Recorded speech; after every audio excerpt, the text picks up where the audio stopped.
Opa pessoal, tudo bom com vocês?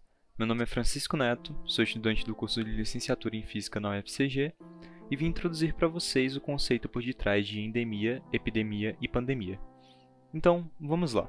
A endemia indica que uma determinada doença existe numa área em um determinado intervalo de tempo. Isso se dá por conta de condições locais, na maioria das vezes, condições climáticas, como a febre amarela e a malária na Amazônia, já que a proliferação de mosquitos é cada vez maior nos tempos de chuva dentro dessas regiões.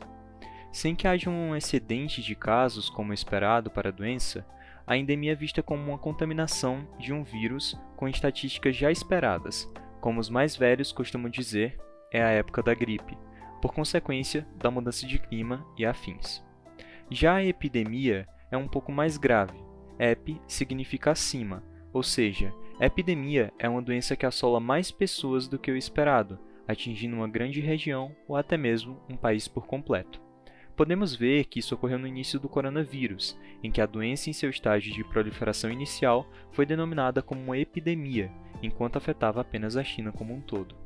Não tão obstante, a gente pode ver que existiram casos de epidemia, como a dengue e o Zika vírus, que ocorreram há alguns anos aqui no Brasil, e em regiões próximas afetando e preocupando gestantes, já que mulheres grávidas que apresentavam a doença desenvolvem fetos com má formação, o que ficou conhecido como microcefalia.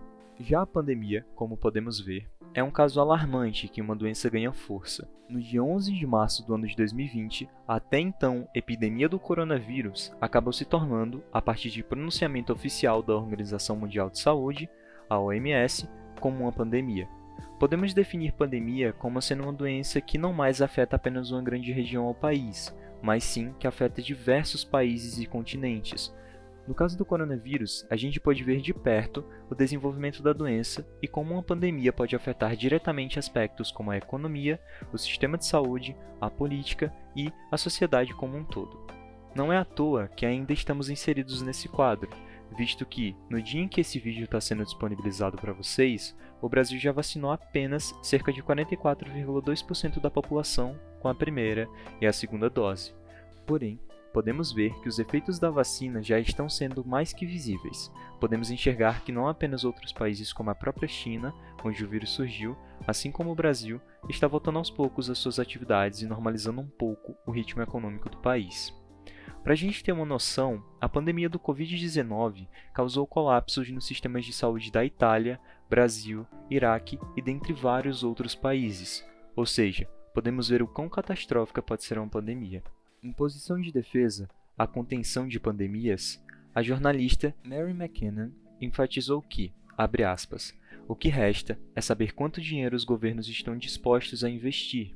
O governo não poupa em comprar armas, jatos e veículos de transporte para o Departamento de Defesa Nacional, mas não investe igualmente na defesa contra ameaças de saúde. Fecha aspas. Isso no contexto estadunidense. Segundo ela, é preciso que as pandemias não sejam vistas como eventos inesperados, mas que haja investimento e preparação precoce para quando ocorrerem. Se olharmos para o passado, vamos ver que cenários como esses não são tão incomuns assim, visto que a humanidade já enfrentou diversas pandemias, como a da gripe espanhola no ano de 1918, gerada pelo vírus influenza H1N1, e diversos outros casos que alastraram o mundo, como a peste negra na Idade Média. Bem, pessoal, então agora a gente sabe um pouco o que é endemia, uma epidemia e uma pandemia, e também temos uma noção básica de como elas podem nos afetar e como é importante que os governos levem em consideração o quão recorrentes são esses cenários.